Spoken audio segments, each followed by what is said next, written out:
국가의 법률이 있다면 지방자치단체엔 조례가 있습니다. 지역 주민들의 삶과 밀접한 생활 밀착형 조례안의 의미와 내용을 살펴보는 조례톡 시간입니다. 세상을 바꾸는 새로운 출발, 오늘 준비한 조례안은 바로 이겁니다.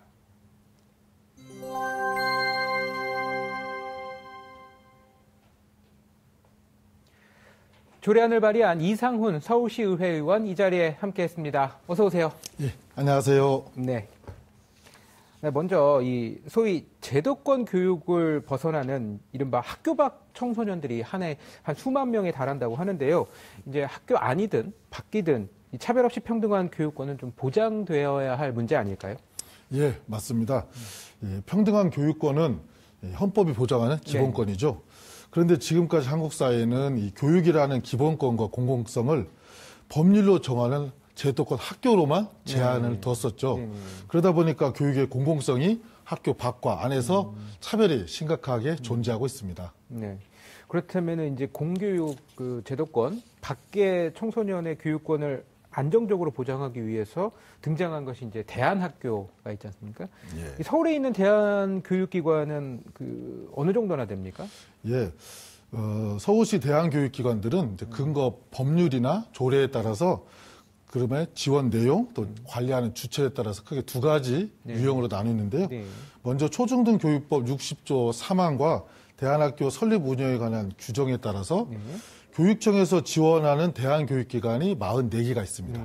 이 중에는 인가형 대안학교가 4곳, 그다음에 위탁형 대안교육기관이 이제 40개가 있고요. 서울시가 조례로 지원하는 대안교육기관은 총 57개소가 있습니다. 서울형, 지원형, 신고형. 이 외에도 서울시에 신고하지 않은 아직 대안교육기관이 아직도 26개가 있습니다. 아, 그럼 합치면 한 100곳이 좀 넘는 예, 수준이네요. 그렇습니다. 네.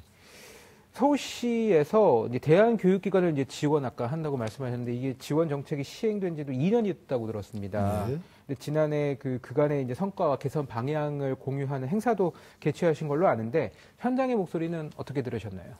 예, 작년 9월 7일 그 서울시 의회 주최로 대안교육기관 지원 정책의 성과와 개선 방향을 함께 공유하는 그런 자리를 유튜브 생중계로 함께 했는데요. 예, 공유회에는 대안교육기관 현장 대표자들과 관계기관 전문가, 서울시 관련 공무원 등 40여 명이 현장에 참석을 하고 관심이 있는 시민 100여 명이 온라인으로도 참석했습니다. 그 공유회를 통해 대안교육기관의 어떤 운영의 자율성 보장의 문제와 대안교육의 공공성 향상이라는 정책 목표가 매우 순조롭게 또 확보되고 있다는 것들을 확인할 수 있었고요. 대안교육 관계자들이 직접 성과와 개선점을 발표한다는 의미에서 아주 다양한 현장의 의견들을 경청할 수 있는 그런 소중한 자리였습니다.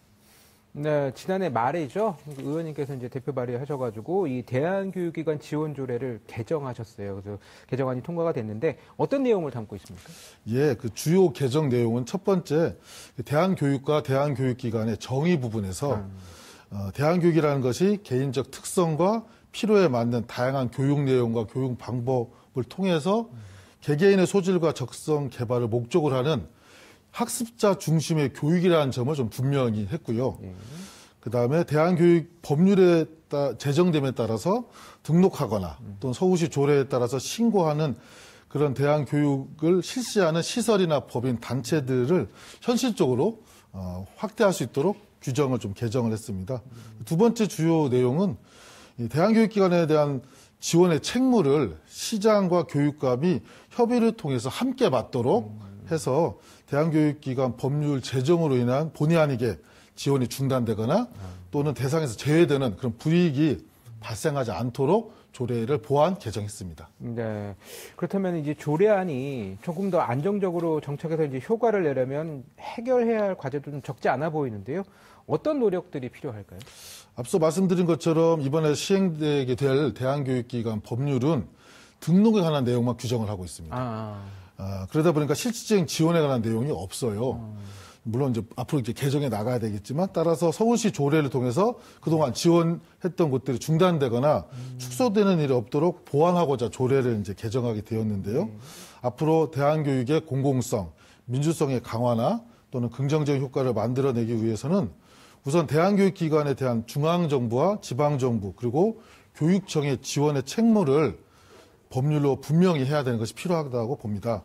현재 법률이 이 부분이 빠져 있기 때문에 사실 대한교육 현장이 많이 혼란스러워하고 우려를 심각하게 갖고 있습니다. 네. 네.